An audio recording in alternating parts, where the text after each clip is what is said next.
Welcome, everyone, to the first edition in this season of the Run Pure Sports College Basketball Live Show. Here with my buddy Gavin. We got a huge slate here. First big Saturday without college football. We've been waiting for this for about a month. We got a nice 2-2-2 in the lobby. What's going on, Gav? Yeah, what's going on? We got some sick games today. It's like the first Saturday. It really feels like college basketball's back with no football. So excited, man. We got some big pools today. A lot of money to win. Yeah, and with 11 games and about an hour to do it, you know how we usually go long. So I think we just got to jump right in. First game, Penn State, Illinois. Penn State 47 at KenPom. Illinois 12. KenPom's got it. Illinois 75-66. Illinois minus 10 with a 140 total. Overall thoughts on this game, Gavin? It's the first game that locks, and it's the only one at the noon Eastern time frame. What do you think? Yeah, just for game context, you got Illinois off the, at Maryland and the neutral versus Texas, kind of flat-ish spot, you would say, now coming home, but still a conference game. And Illinois pretty much is elite at everything that Penn State's going to try to do on offense. They're fourth in pick-and-roll defense. They're top 25 in rim percentage, field goal percentage at the rim. Like, it's going to be a really tough matchup here for Penn State with the 5-out kind of ball screen action. So, yeah, I don't know.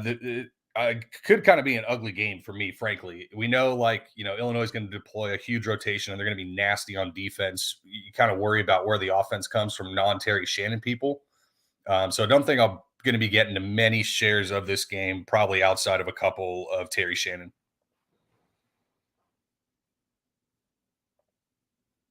You're on mute. Yeah, we have his price come down a bit. He was in the mid-8s last week.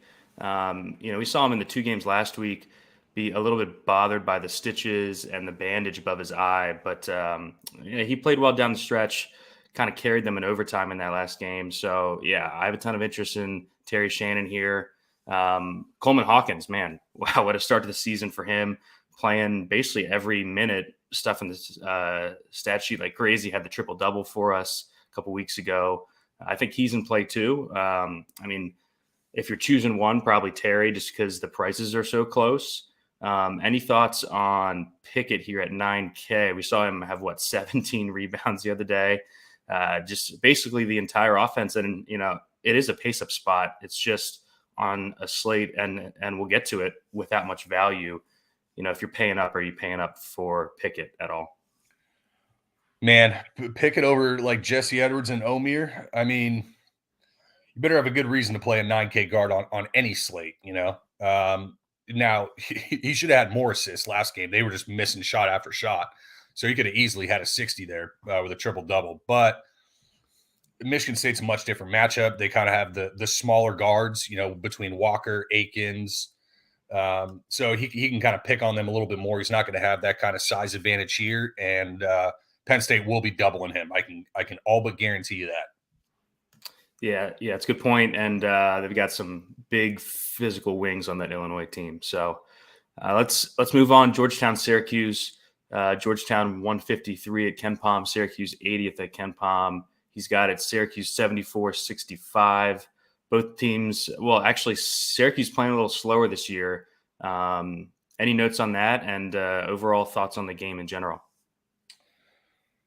I don't have much on the Syracuse offense.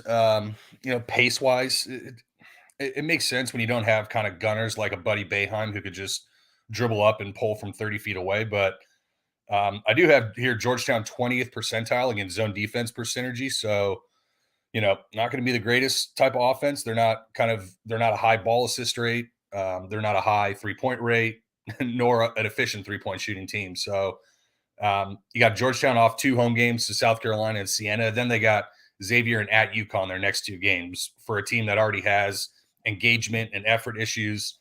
I think Syracuse should handle them pretty easily here, but then again, it's Syracuse. I mean, Jesse Edwards got to stay out of foul trouble, and if he does, I think they cruise pretty easily here. Yeah, we've seen Jesse Edwards play huge minutes in the games that are close. It's projected within 10 here, but I wouldn't be surprised if Syracuse runs away from Georgetown at home here. Would you? If it stays close, live for 40 plus, He's got a 38% rebound rate over his last 3 games. Just been awesome as we expected, really. Girard had kind of that lull for a few games, but kind of finding his stroke the last few. He's at 6'7". I think he's fine in tournaments. Just know that if he's not knocking down the threes, he will bury you there. But him under 7K, I think, is always in play, especially against a bad team that's going to pace him up a bit and not play the best of defense. I'm with you on Georgetown. They've just kind of been a bit overpriced all season. We were using them a bit early just because there weren't that many guys on the slate. But yeah, I think if I'm playing this game, it's the Syracuse guys. It's Jesse if I can get there. Girard in tournaments. We saw Judah Mintz kind of struggle the last few games. The freshman started the season red hot, didn't he? And then got ejected in that one game and hasn't been great since then. But the price is down. It's kind of tough to click him in the mid 6s over some of the other options that we have on the slate. But any thoughts there? And then anyone else in this game? We've kind of seen Chris Bell fall a bit out of favor for Justin Taylor, but he's just not cheap enough for me to want to actively target him. Yeah, Taylor should probably be like, low 4Ks instead of high 4Ks. We saw Boeheim kind of chew out Bell in the media about, he's played 80 minutes and he's got 1 rebound in that time. You just don't play when you do that, old man shaking his fist kind of deal. So yeah, he's giving Taylor more of the playing time to Bell or from Bell. Yeah, Joe Girard, for my rule with him is you play him if he's low owned, and if he's chalk, you just auto fade and pray because he's such a high variance guy. It's hard to mainline him, I think, regardless. I think it's just inherently more of he's a tournament GPP type play. So yeah, I get it. I mean, Jesse versus Omier versus Edey, that's a whole nother discussion in and of itself. But yeah, I don't think I'm going to be getting to a ton of guys here in this game. All right, well, let's move on. Arkansas, Oklahoma. I believe this is a neutral site. Ken Palm's got Arkansas 17, Oklahoma 33rd. He's got it Arkansas 68-65, a close one here, Gavin. Arkansas is going to want to control the tempo. OU is going to want to play as slow as possible and play good defense. I will note Arkansas has drawn all but one of their opponents up to their pace. They've got one game under 70 possessions on the entire season. What are your overall thoughts on the game and what you think the pace of this is going to be? Because we have seen them be able to drag slow teams to run with them. Yeah, it's, first of all, this game is in Tulsa in the BOK arena. So some might call it semi-home for Oklahoma, but Arkansas is also right across the border and has one of the most fervent fan bases that travels as well as anybody in the country. So I think it's all kind of negated when you look at, potential home court, yada, yada. But yeah, pace-wise, I mean, OU, one of the 30 lowest defensive transition rates. Part of that is because they don't really have the athleticism and the big bodies to go bang on the offensive glass. So they'd rather just get guys back on defense and force teams to beat them in the half court. It's good. Their defense is going to look real similar to Greensboro, where it's going to be heavy ball denial all the way even past the 3-point line, trying to get you to catch the ball, 3-4 steps off. And they're going to force you into switch ISOs a lot.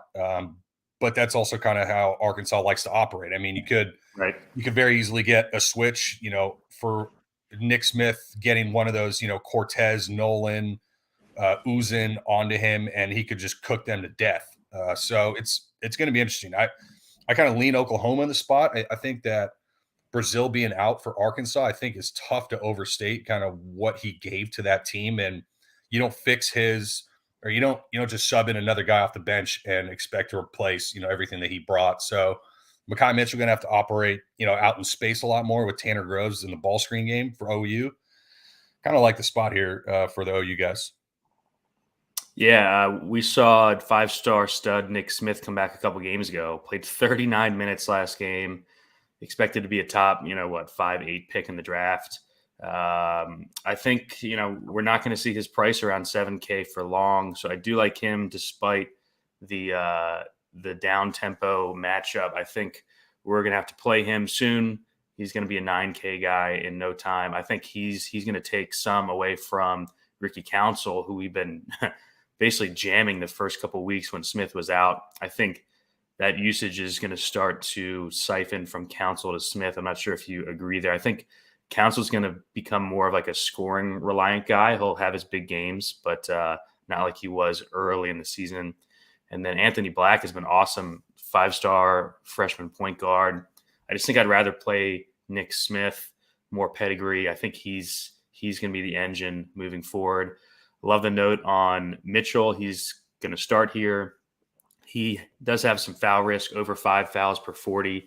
But if he doesn't foul, they're just going to need him out there. I mean, you're playing with a must rotation, but it seems like he only really trusts 7 or so guys right now. Any thoughts on that before we move on? Yeah, I'm shocked that Mekhi Mitchell is the guy that Musselman's leaning on. He's a solid player. Yeah.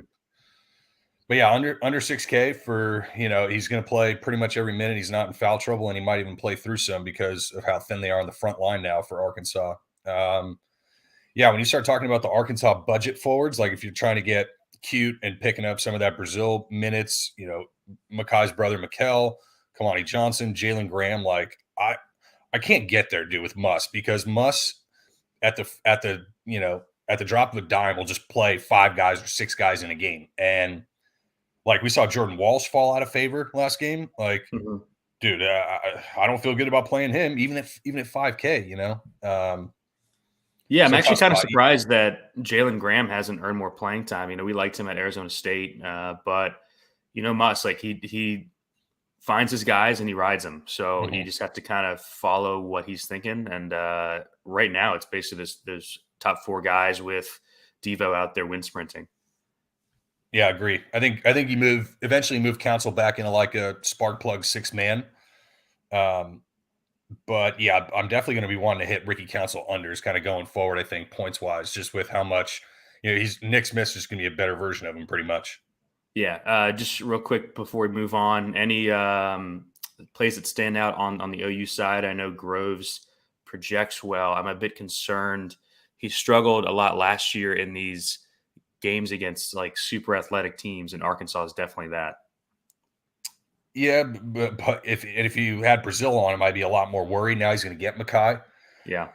And Porter Moser's going to ball screen him to death. So he's going to be, whether it's a short roller, whether it's a, flare off a screen for Groves at the 3-point line. I like him. Keep in mind, Jalen Hill is back in full go today. Had, I think, facial surgery to fix, it was an orbital or a nose or something, but he's back. It's going to be mostly a Sherfield and Groves led offense with some of the younger guys, Milos Uzin, Bijan Cortez.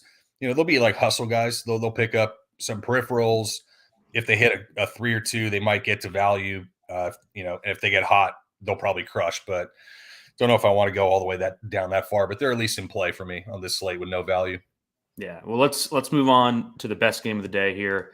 Louisville, Florida State. I believe it's at Florida State. It's not a neutral. Both teams just in the complete shitter this season. Louisville winless so far, and Florida State 1-9. This might be one of the last chances for Florida State to get a win here, Gav. Ken Palm's got Louisville 211th, Florida State 147th. He's got it 73-66 in the game today. The line is just flying out towards Florida State. Last I looked last night, it was -10. I think it opened 7. I mean, we could spend a whole hour just talking about these two fucking teams. Good God. But I'm definitely not getting to any Louisville. But I mean, we definitely have to talk about Florida State. They just lost Cameron Fletcher. And Hamilton is surprisingly running a tight rotation. So what do you think about the Florida State guys? Because I think that they're kind of the key to slate. Which ones you use and how many? Yeah, and Cameron really played more of the 4 for them. So it's going to be interesting to see how the minutes kind of get divvied up. I think, the first place I go to look is Worley, just at his price with the lack of value. I think he's probably the safest guy to return value out of the 3 guards. But yeah, Cleveland at 6.2 that's a very affordable price for a guy who you're going to get 10 plus shots with, some rebounding upside. And Louisville is just I mean, a different level of abortion this year. Like Kenny Payne was saying, we haven't quite hit rock bottom yet. I mean, they're 360th in the net. There are quite literally 2 teams below them. So you're almost at the bottom, Kenny. Like I don't want to beat, that dead horse on Louisville, but yeah, there's no way I'm playing anybody in that rotation whatsoever. Yeah, I think, agreed on Louisville. He just doesn't know what he's doing, is what seems to be clear. But yeah, I mean, these Florida State guys are cheap. They're going to play, 6, 7 players. We've got some cheap guys in the front court. McLeod's 7-footer is basically the only guy under 4K that I think you can be comfortable with on the slate. Just know that he is an extreme fouler.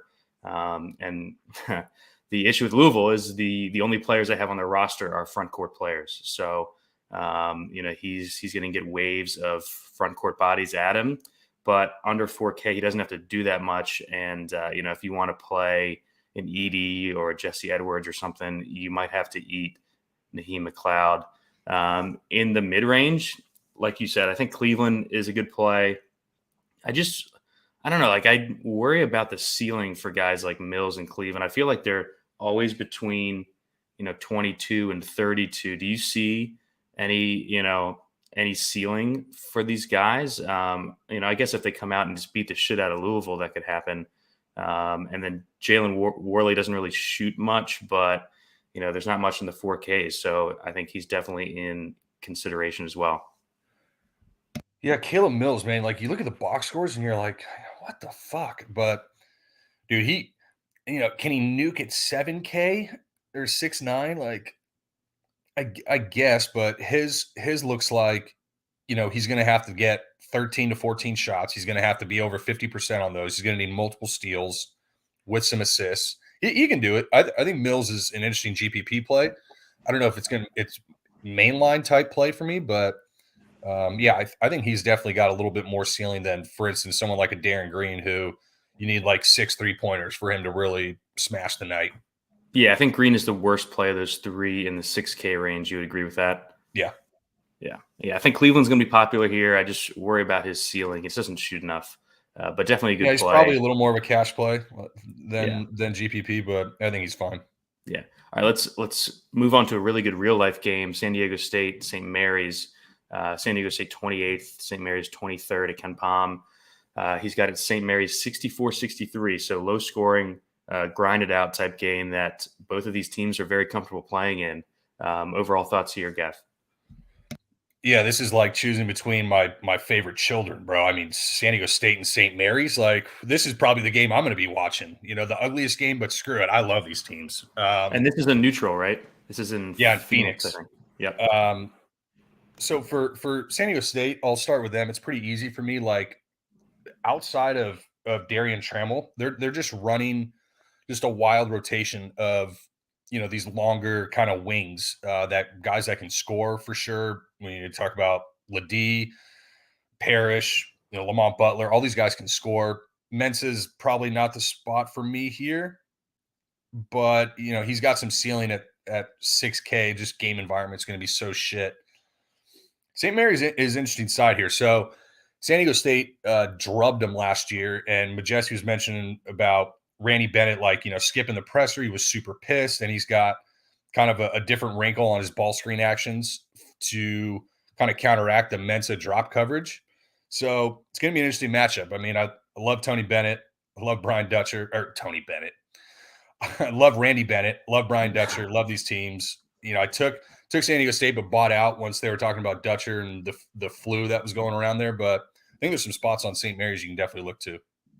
Yeah, some guys definitely project well on the St. Mary's side, despite the not the best game environment. We've seen Mitchell Saxon. He was a guy last year, Gavin, who we were considering when he was playing, 20 minutes a game, just because the rates were so good. And now he's playing big time minutes. He's at 6'4". I think he's a great play here, despite the game environment. Kind of the opposite of what you said with San Diego State running just waves of guys at you. St. Mary's is going to run 5 guys for the most part. So, just because of that minutes floor, these guys are in play. I think Saxon's the best one by far at 6'4", good mix of shot and rebound rates. Probably going to play 35 plus minutes if he doesn't foul. Logan Johnson, running point, 30% assist rate. I think he's in play at 6K. I think those are the two best plays. I think the most fun play is Aiden Mahaney. Yes. You were on him. You were on him before me. So I'll let you talk about him a bit. Freshman, 24% shot rate last 3 games. Yeah, and when Randy Bennett's talking about wrinkling his ball screen actions to counteract a drop coverage, to me that sounds like a lot of Mahaney threes more than like short rolls to Saxon. Now, not Mahaney's, I don't think, a better play in a vacuum than Saxon, but I think Mahaney's a really interesting. Like if you came to a last man in, I could easily see where he gets 7+ threes here. And Trammell is not the tallest defender. He's kind of a quick, in your jersey, like little jitterbug, but you rub him off a screen, and I think Mahaney's got some decent 3-point upside here. Yeah, so interesting game. We'll definitely be watching that one. I think there's 3 really good plays in it. Let's move on to a game with a total that is 25 points higher. NC State at Miami. We just saw Miami play, was it Cornell? It was 107-105 in regulation. So, defense optional, run and gun, and they get a team here that likes to kind of do the same thing in NC State. Ken Palm's got it, NC State at 56, Miami at 44th. He's got the game, Miami 79-74. Overall thoughts on the game here, Gavin, and then thoughts on the pricing on these teams, because Miami coming off a game where they score 107, that means they're jacking up the price tags on these guys. Yeah, first, Miami 164 possession game versus Cornell. They won by 2. They had to fight their asses off. And if you play an Ivy team at home, in a game when you shoot 59% from the field and 50% from 3 on 26 attempts, you also go 22 of 26 from the free throw line, and you win by a bucket. That should be an 80-point win, like with those numbers. Yeah. So the defense is terrible. It's kind of, another one of these teams that kind of has like an engagement issues. You look at similarly to like a North Carolina. When they're hitting shots, they're going to look like a god squad because, Isaiah Wong can just get whatever shot he wants, almost any play.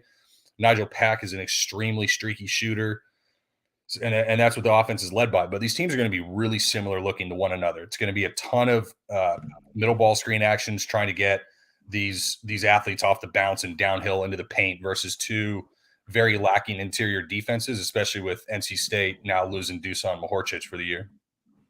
Yeah, with Mahorcic out, we should see, I think it's going to be DJ Burns get the start. He's at 5'5". I think he's a good play from this game. Not the most athletic guy, but they're going to need someone to bang with your guy, Omir, who's just been awesome last couple games. But yeah, what I started with, I don't think anyone here is a main lineup play for Miami just because of the price tags. He's 9K. Wong coming off the, what do you have, like 37, 7 and 6 is 8,500. Jordan Miller, stat stuffer at 7'4". He's in play, but not, like a premier play, I guess you could say. Kind of surprised that Pack has gotten off to such a slow start. He's been kind of deferring to Wong as the alpha here, but him at 6'2", I could see him having a big game when, kind of out of the blue when they have an 80 team total. So I really like Pack for tournaments. And then last note on Miami, we're kind of seeing Bensley Joseph take over for Wooga Poplar. I wouldn't be surprised if we see Joseph start over Poplar in one of these next few games. And on a slate devoid of value, I think you have to consider some guys like that, not for a main lineup, but, if you're playing a couple in the 222 or something. Any last thoughts on this game, Gav? Yeah, I think DJ Burns specifically, man, I can see how this goes really well for him in terms of, him just being a huge bastard in the middle of the key that Miami just can't guard really one-on-one, even as physical and athletic as Omir is. I could also see him trying to defend, Miami pick and roll all game and just getting run off the court, like where they have to pretty much play a more athletic Ernest Ross who can guard in space rather than, because DJ Burns is going to be so bad in space defensively. Like, so Do you we'll think see. that I he don't know could where I'm get? at with him. I'm leaning towards probably avoiding because he's over the 5K, but yeah, I think you're going to want to try to find a piece from here. It just doesn't feel great any one spot. Yeah, do you think that he could just get run off the court if this game starts to pace up? Not as much run off the court, but Miami's going to ball screen in the middle over and over and over, and Wong and Pack are just going to be attacking him all game. They're just going to be picking on him, and Yeah. whether that means fouls, whether that means they're just giving up easy buckets at the rim, it can go sideways pretty quickly for Burns. Yeah, so like if you look at their KenPom page, he's actually second on the team in usage within his minutes, but you do have to be a bit concerned. So in his career, fouls called per 40 over 5.5. So a little bit of concern there. Any last thoughts here before we move on? Negative. All right, we got Wake and LSU in a neutral, I believe, in Atlanta. Wake Forest 75th at KenPom. I think that's a bit light. LSU 62nd at KenPom. He's got an LSU 73-71 in a good game here. Any overall thoughts on this game? I think we have a bet here. Yeah, I took Wake Forest at pick. I think it was like plus 110 yesterday. I think they swung now to -1. Wake off the road loss at Clemson, where Clemson just decided they didn't really want to miss from 3 in the second half. For what it's worth, Wake Forest 7-2, but they're actually 9-0 per shot quality. And they have better underlying metrics and a harder strength of schedule than LSU, on top of defending all of LSU's offensive actions extremely well. I saw Fendler this morning post that Steve Forbes is 11-1 with a week to prep. Like, yep, I didn't even know that, but I'll take that in my back pocket as well too. Yeah. They just feel Wake Forest feels a little bit further along, like the integration curve, than LSU does, with the new coach aspect and the whole new team, as two heavy turnover rosters. Yeah, I'm on Wake too. Just like the way that this team is fitting together. And then DFS wise, we've kind of seen Appleby kind of step in that lead guard role that Alondas had last year. I don't think he's the player that Alondas is, but shit, if he has that role, I would play anyone. He kind of burned us a bit over the weekend, but I'm not that worried about the rates. I think on a different slate, he would be a priority play here under 8K. Any thoughts on him?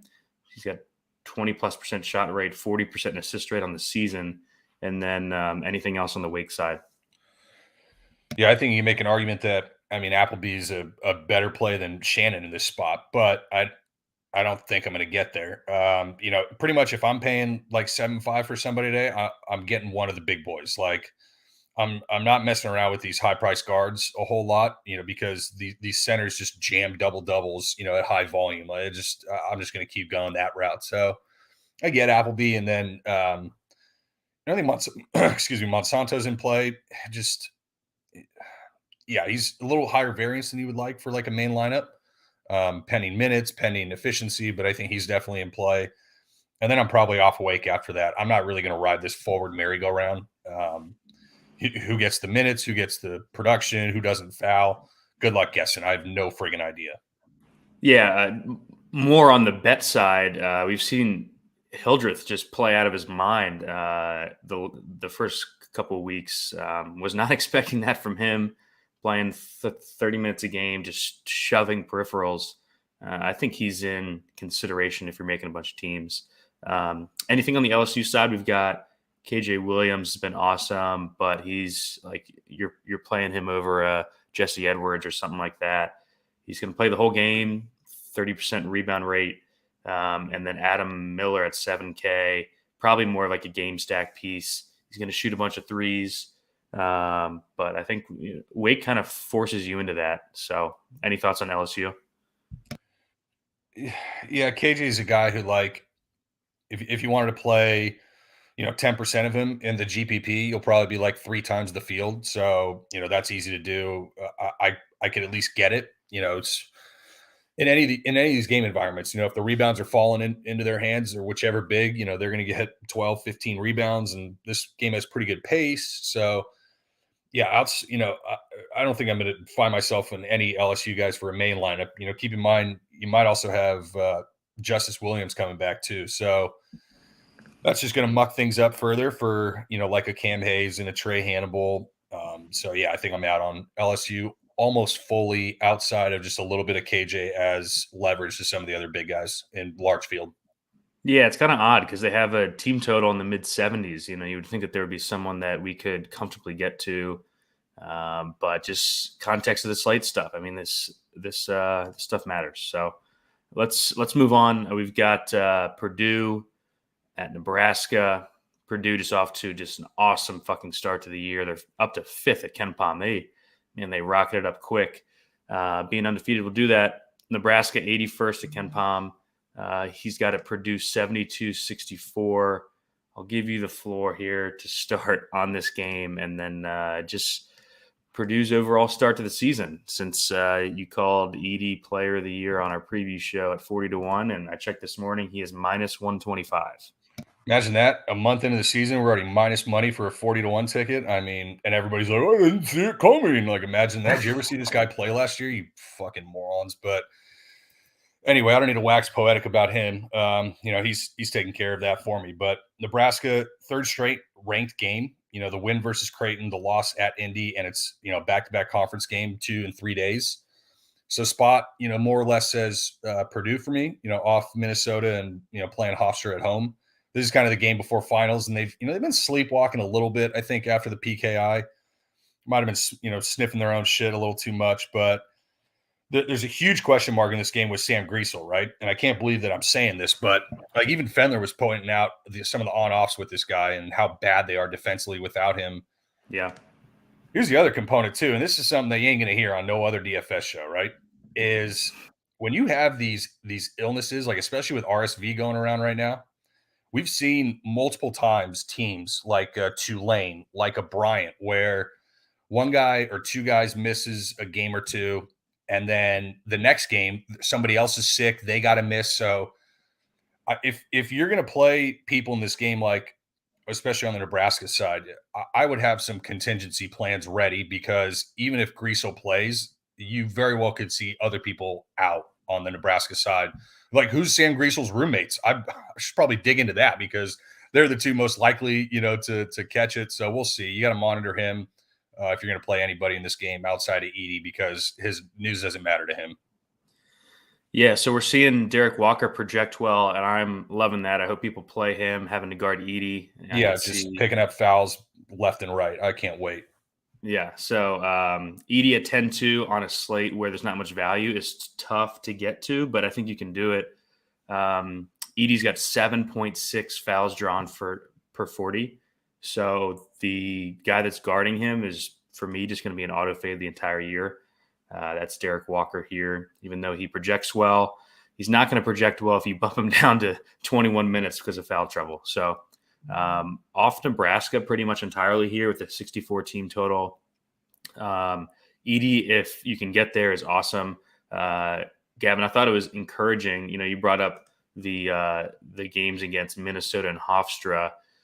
2 games that they, it wasn't an extreme blowout, but they won by 20, and Edey still played over 30 minutes. I think that's super encouraging moving forward. I think that's their plan, is just to have him play 32 a game. We're seeing him sub out and sub in at like the exact same minute spots. I think Painter's just got his plan with him, and he's just going to ride it as long as he doesn't foul, and he's done really well avoiding that so far.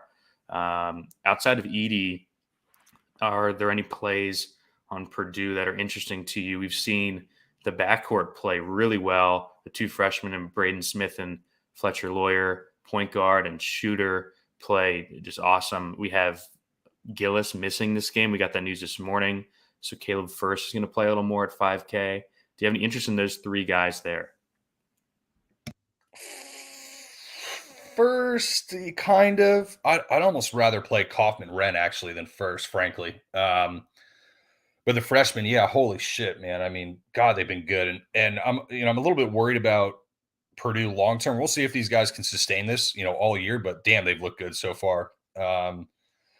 Yeah, Braden Smith at 6'7". If he beats me at 6'7", he beats me. I'm not playing him at that price in the context of this slate. Fletcher Lawyer, I guess. There's a couple of guys in that, that low mid 5Ks where he's in play. I don't know. I don't know if I love him. I think Lawyer's an definitely interesting should be in the pivot player to pool. I think Monsanto. Kaufman-Renn is the one to look at. Yeah, I was just going to say, I think Lawyer's an interesting pivot to Monsanto, who's going to be heavily owned and, like you said, a bit volatile with his minutes and his reliance on three-pointers. We've seen Lawyer beat Monsanto's score for much of the year. He's only 200 more. And playing Nebraska always, raises all boats. Kaufman-Renn's interesting. I think he would have played more last game if he didn't foul. He had 4 fouls. He had 2 pretty early. Played 28 minutes the game before. He was a guy that we had mentioned on the preview show as someone that they wanted to get more involved. And now with Gillis out, I think that Kaufman-Renn is definitely interesting. Added him to the playbook this morning. I honestly didn't even think about him until we talked about this game. And then I was like, holy shit, 3.7 for this guy. Like, redshirted last year. He showed that he can stretch it out to the 3-point line, which means, he can fit alongside Edey. I'm actually starting to consider him way more this morning.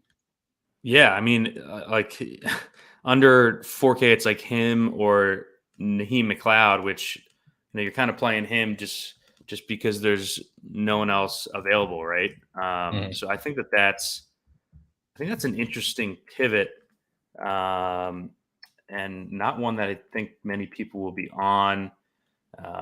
With Gillis out, there's just much more of a path to him playing 20 plus minutes here. So yeah, and Kaufman-Renn is the spell to Edey. So when Edey goes out, Kaufman-Renn plays the 5.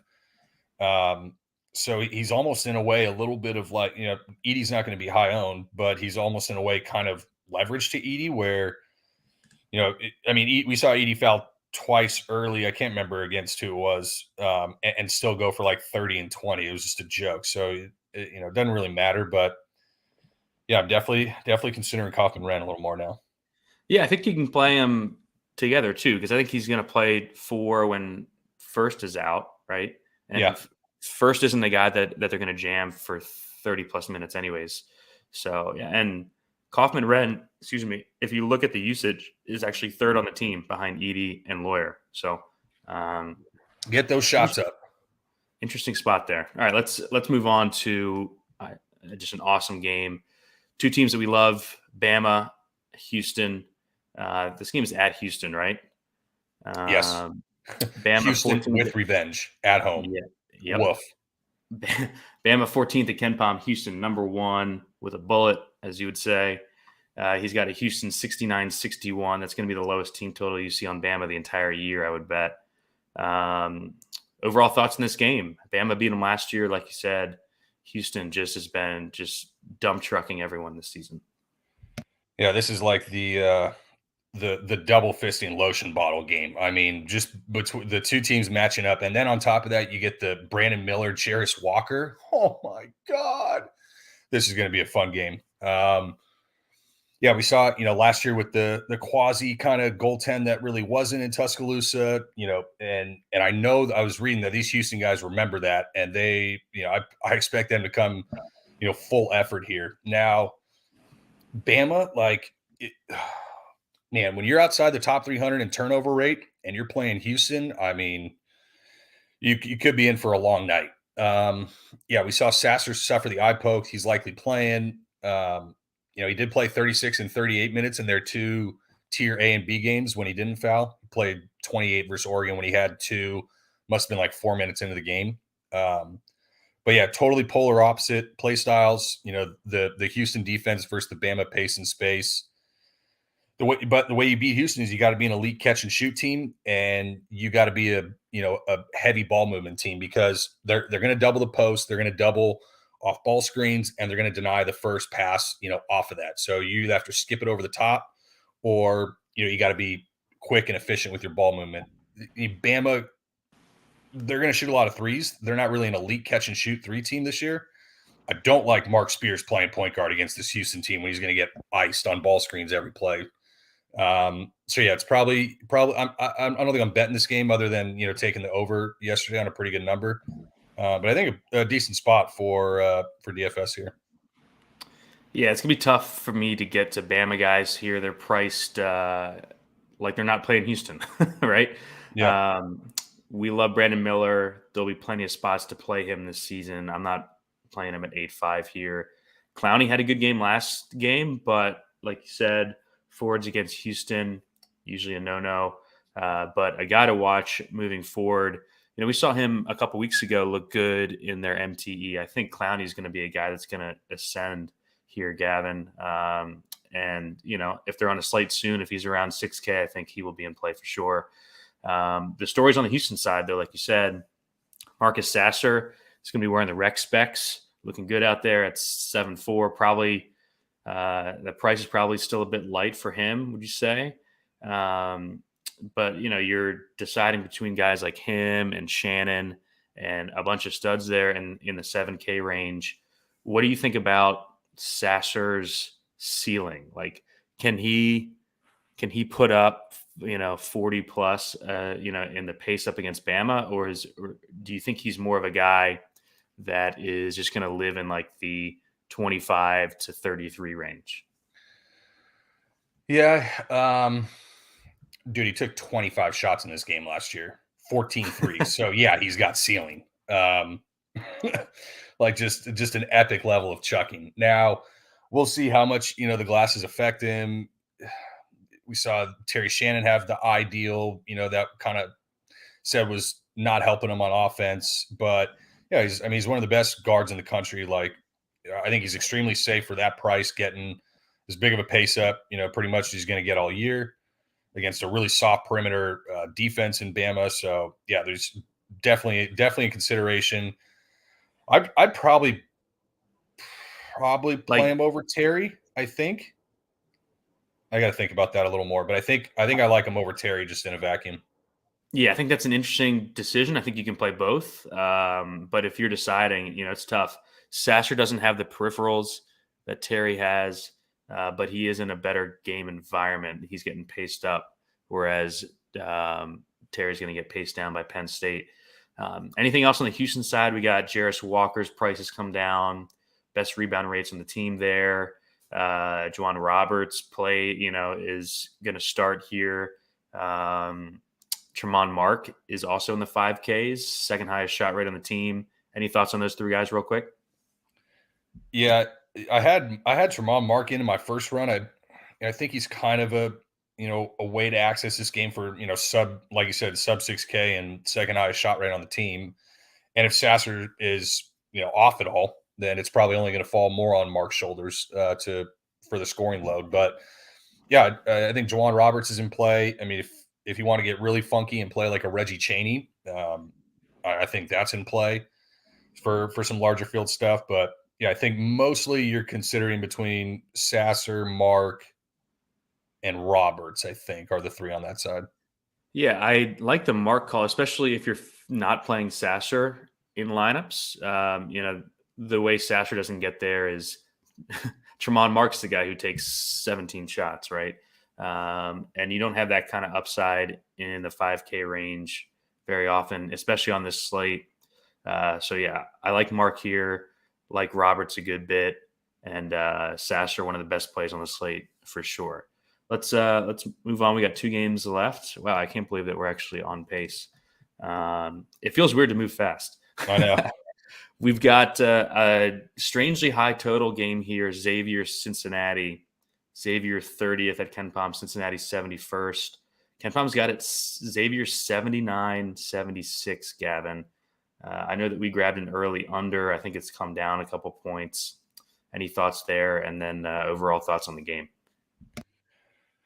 Yeah, mega rivalry game here. Like, these teams have come to blows multiple times in the past. This is going to be, beating the shit out of each other. Yeah. But Xavier 19th in average possession length, Cincy 59th. That's a lot of where you're where that Ken Palm number comes from. Is just likely the possessions that we see. I told you I wouldn't bore you with shot quality stuff, but this is something you got to hear. So Xavier 3-point defense, currently 337th in the nation, right? When you look at some of the 3-point regression on shot quality, they are the highest rated power conference team in, I guess you would call it positive defensive 3-point regression at over 7%. So that would drop them to 32.5%. That would put them around 150th. That's fine. 337th, bad. 150th, fine. Especially when they're a pack line, defense that's going to play a high-low offense. You're going to see Cincy extend the Wes Miller pressure and try to make life tough on Sule Boom.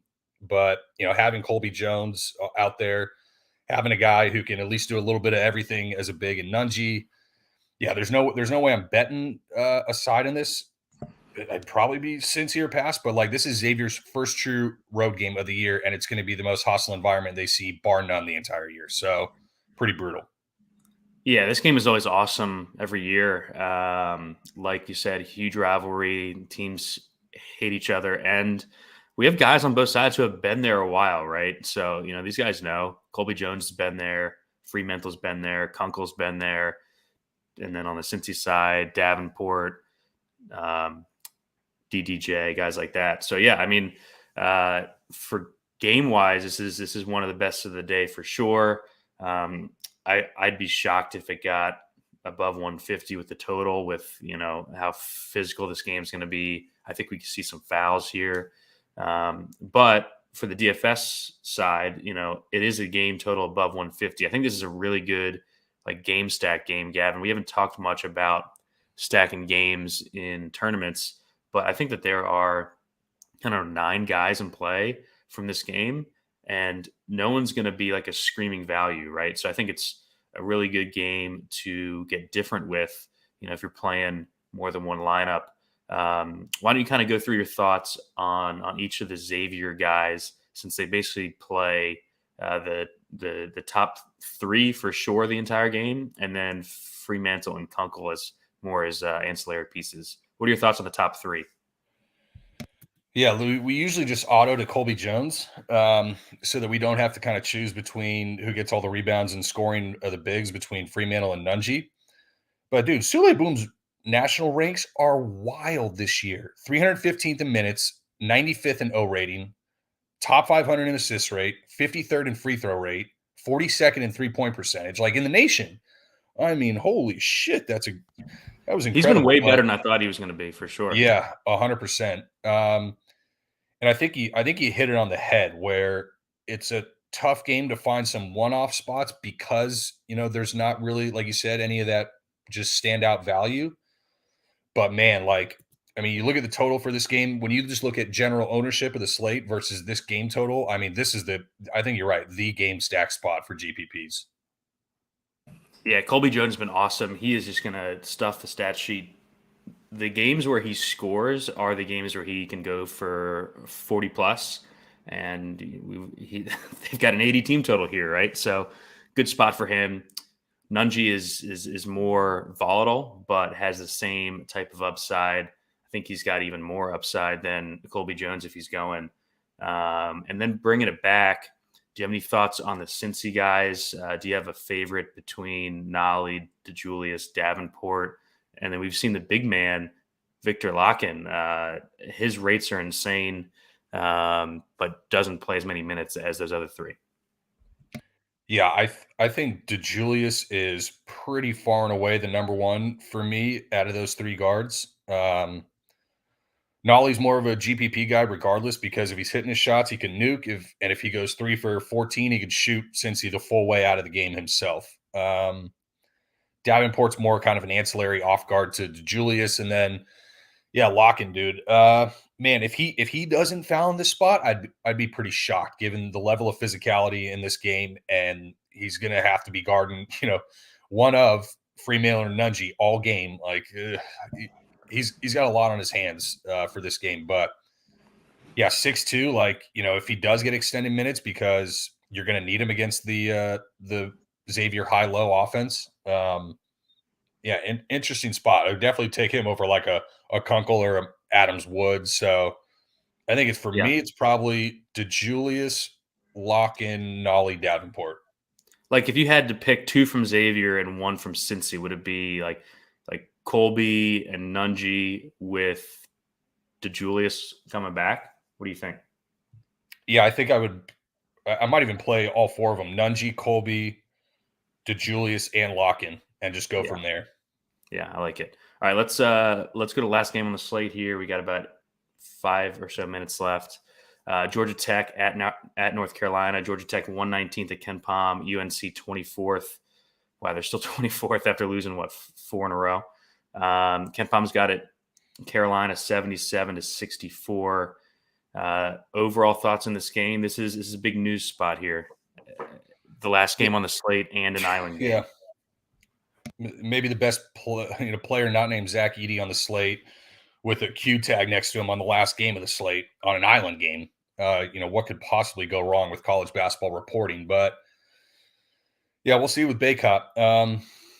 Participated in practice, so that's a pretty good sign. But we've seen him especially when he goes like the free throw line, doing arm circles like he's friggin' Trevor Bauer trying to get that shoulder worked out.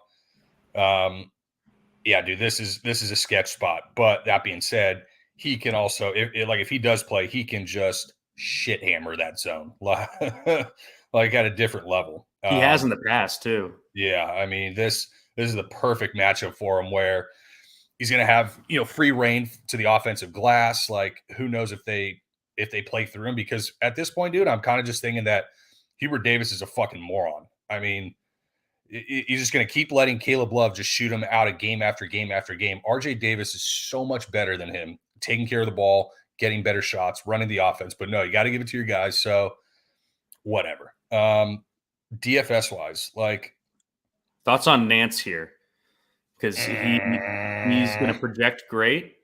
I think he's still a decent play if Baycott's in. If Baycott doesn't play, I think he's a great play. You just have to wait for it. It's tough.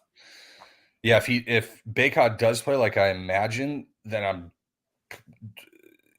I'm pretty sure I'm off him fully at just under 7K. I'm